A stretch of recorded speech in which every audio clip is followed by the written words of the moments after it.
meant to record everything. 3 states. One is when you're sleeping. Good job. Because when I sleep talk, I don't know what I'm saying. Good job. When you're sleeping, you're fine. Nothing is written against you or for you. If you become, again, health-wise, may Allah protect us, if you use anything happens to you where you are in a vegetative state or something, then the pens are lifted. And the third is when you are young, before the age of puberty. So anyone 6, 8, it's fine. You're innocent. When you hit the age of puberty, the hormonal, the balance, the body changes, and you're transitioning from teenage years to adulthood, everything is written. You didn't pray, written against you. You swore, written against you. Whatever you did, written against you. But then you may be thinking, I've got enough time.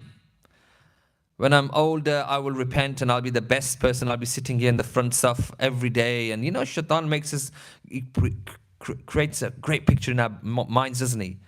Yeah, and then we go along with that. But then what if you are that person in the car with your parents, you're 19, 20, driving with your father, and then the car hits?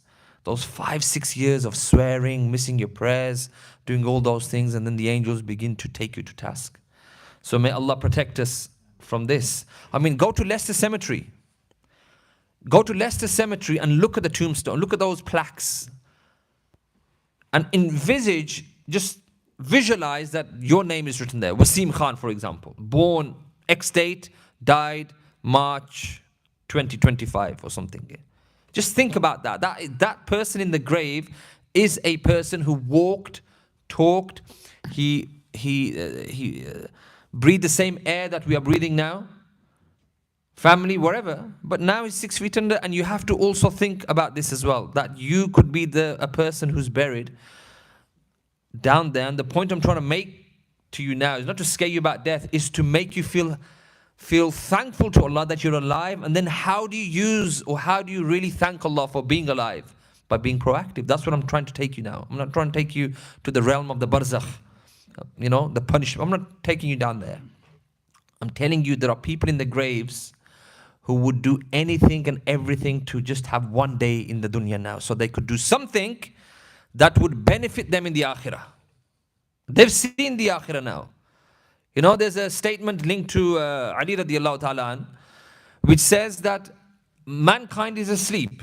Like when they're alive, they sleep. They're walking, talking people who are asleep. When the angel of death comes, then that's when they awake. But it's too late then. Yeah? Normally, we are just going through the motions. We're asleep. But when we see the angel of death, we wake up, but it's too late. He will extract the soul. So if you go to the cemetery, imagine if your name was on the cemetery, what would you give to come out and spend one more day, especially when you have been on that journey, when the angels take your souls out and they are taking you up, and they are either wrapping you in a nice cloth if you are and fragrance of musk if you are a good soul, or may Allah protect us, if you've been doing bad things, they are cursing and they wrap you in a shawl or a garment that's smelly, and they are cursing. Which side do you want to be on? Because I know there are many people who may not have been productive in their life or now in the graves, and they would do anything to come back and walk on this earth again. So that's the second point. And then it finally brings me on to the third point. How do you be productive? Not only in the 6 weeks holidays, but any time in your life, whatever life Allah has decreed for you. The first thing that I see sometimes in the Muslim community, wallahi, and it really saddens me, is that we don't really have a real vision in terms of what we want to do. It's just we go through the motions. So the first point, youngsters, you need to do in the 6 weeks holidays, or even before that, is really take time out to plan your life and say, okay, what are my strengths? What are my weaknesses? And how do I focus on my strengths so that I can be an asset to my community? Even if you wanted to be, for example, you're good at football. Honestly, I'm not joking. If you are good at football, you need to really sit down and say, okay, I really want to excel at football. I just don't want to be a guy kicking the ball on Leicester playing fields. I want to play for Leicester, England, whatever. So I know that it will be like we have many cricket players, Moin Ali, Adil Rashid. It'll be a good representation for Islam. But you need to really put 100% into this. Don't be half-hearted. And sometimes I see in the Muslim community, we are half-hearted. We're not 100%. Our Nabi sallallahu alayhi wasallam has mentioned about the difference between a strong believer and a weak believer. Our Nabi sallallahu alayhi wasallam said, Al-mu'minul qawiyyu khayrun. There's more khayr in a mu'min who is strong over a mu'min who is da'if, a weak. So it's not just about physically strong. That's a good thing to exercise. Physically, spiritually, academically, mentally, you have to be the full package. That's what Allah loves. And sometimes it's sad to see that the people who are representatives of the Muslim faith, they don't give you that. Especially the clergy. If you look at it in the South Asia, my recent khutbah I did, in fact yesterday, it's fresh. It's about Islam and healthy eating. That's why I might do that inshallah when I'm here next in So, you know how people talk about they utilize some aspects of the sunnah to impose themselves on other people. So, you'll always hear conversations of somebody saying, Akhi, you must always wear the thobe, it's sunnah. Even though it's not. Akhi, you must wear a hat, it's a sunnah. There's no prohibition if you don't wear a hat. It's not obligatory. Akhi, you must miswak. Akhi, you must sleep on your right hand side, it's a sunnah. If you do this with the right intention, then you can get rewarded for it. We can't impose these things on people. But the one who's imposing, they feel good about themselves because they sometimes weaponize certain things to say, Akhi, the hadith says, sunnah says. But let me tell you something about what the sunnah says. Ash-Shama'il Muhammadiyya, the great book, works written by Imam Tirmidhi, mentions the description of the Prophet sallallahu alaihi wasallam. The description that not many Maulvis fit. Broad-shouldered, chest was wide, and his stomach was flat. Maulvi Sahib, where's the sunnah here? It's true. We feel good about other sunnahs. Why aren't you wearing a turban? Why aren't you wearing a miswak stack? Sunnah. But the sunnah that will definitely impact you in your life is your health. The quality of life, if you are youngsters in these 6 weeks holidays who spend all your time eating chocolates and sitting in front of your PlayStation, you will have a bad beginning to adulthood. You're not going to be fit and strong. Because when you're fit and energetic and exercise, it adds so many dimensions to your life. It's unbelievable. Unbelievable. Our Nabi sallallahu alayhi wasallam, 54 years of age, Battle of Badr. 55 years of age, Battle of Uhud. 57 years of age, Battle of Khandaq. 60 years of age, the conquest of Makkah. 61 years of age, the Battle of Tabuk. All the way he went to the Syrian border.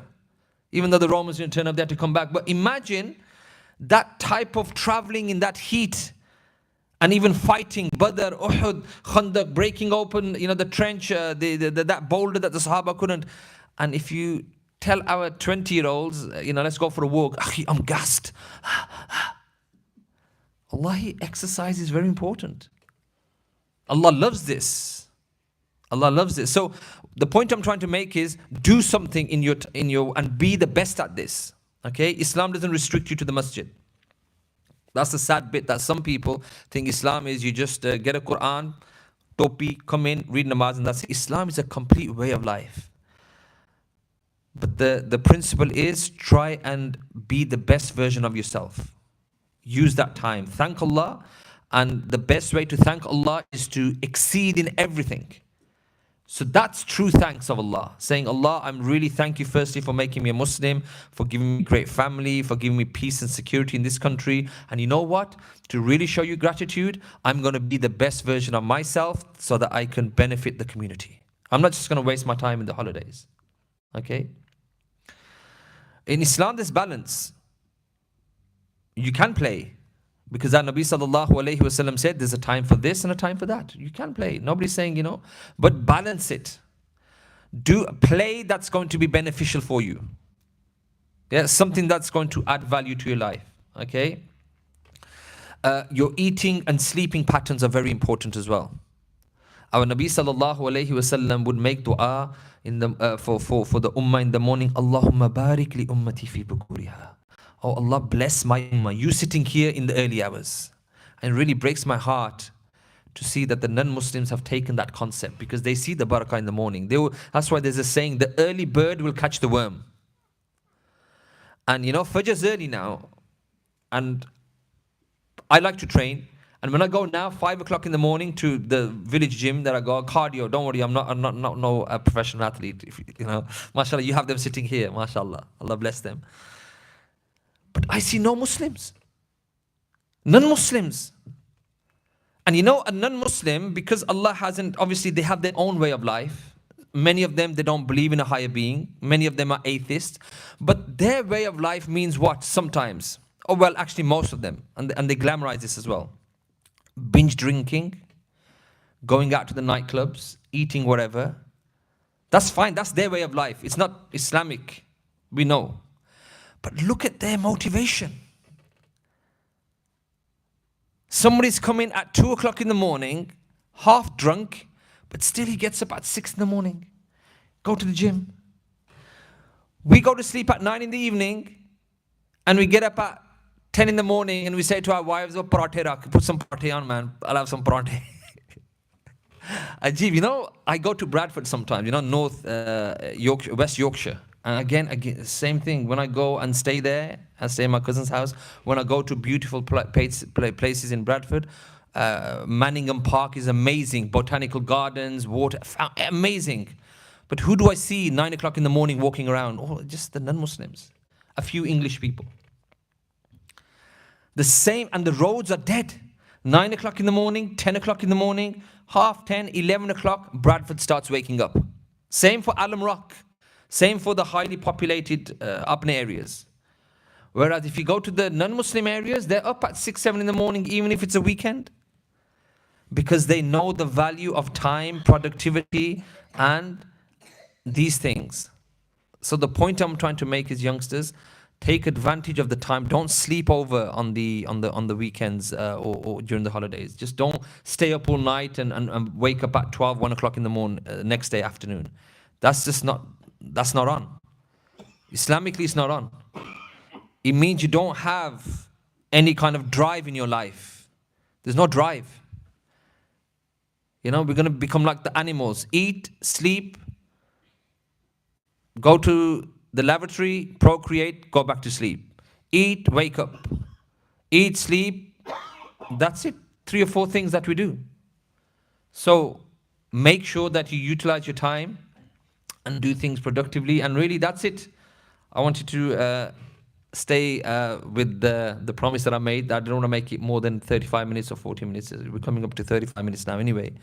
So those were 3 key, quick take-home points. You have the summer holidays coming up, but even before that, I want to see change now as you leave. Yeah? Some of us, again, we may not even see the 6 weeks holidays. It's a reality. Okay? First thing is, understand your role in life, youngsters, because you will also be like our elders here who we respect and honor. They too were youngsters at one stage, and time is going so fast that you will find yourself in a similar situation in 20, 30, 40 years' time. You'll say, where has the time gone? So the first thing is, understand why you've been sent on this earth. Reconnect with Allah. Yeah, find the whole purpose, direction in life. Second is, utilize the time, the value of time. Appreciate time. Everyone has 24 hours in a day. Everyone has 7 days in a week. Everyone has 365 days in a year. But if you see the go-getters, the ones who move the world, they don't stay at home sleeping and snoring. They utilize the same 24 hours that me and you have. And the third point is, actually use those times. Use that to do something that's going to add value to your life. Okay? Be a productive asset to the community. Okay? Health-wise, spirituality-wise, set yourself some targets. Okay, if I do this, read, memorize 3 or 4 ajza, if I do this, do that, whatever. And any parent sitting here, I encourage you to motivate your children with incentives as well. Have a agreement, write it down. Okay, the child says, Dad, I promise to do this. Okay, if you meet your promise, then after the holidays, if you achieve this, I will give you whatever you signed to. Yeah, it works both ways, because then a child knows it's about delayed gratification. They're working to something to get that dopamine hit later. Because we live in a world where dopamine is straight away. They don't value these things. Dad, even if you give me £1 million later on, I don't care, because I'm getting my dopamine now. I don't know what deferred gratification is. I'm getting instant gratification from everything. Minimize instant gratification. Build up the resilience and the patience in youngsters, so then they become the next generation of movers and shakers. Because if you are going for everything that is instant, we won't have anything. The mind will always be looking at the distractions. We've got to remain focused. Have this agreement with your parents. 6 weeks. Sit down, son. I realize you're very good at, mashallah, computers. Why don't we do this? Why don't you challenge yourself to make an app? Any app to do with Islam, anything that's going to benefit people. And if you come up with the app and you launch the app, it's a project. You're not going to become a millionaire. It's not about the money. It's about setting yourself a challenge in the holidays and doing something productive. And at the end of the holidays, achieving that target and feeling good about yourself. Because then these are habits that you're going to build into life, and you're going to take them with you to university, to your further education, and into your married life as well. Okay. So ask Allah subhanahu wa ta'ala to allow us to utilize our time and be people who are productive Muslims and really understand our purpose in life. أقول قولي هذا واستغفر الله لي ولكم ولسائر المسلمين فاستغفروه إنه غفور رحيم. بارك الله فيكم. Any questions on the topic? If not, I know you're eager to go. I know that there's another match, but جزاكم الله خير. Assalamu alaikum wa rahmatullah. Any questions? Oh, we have a youngster at the back. Okay.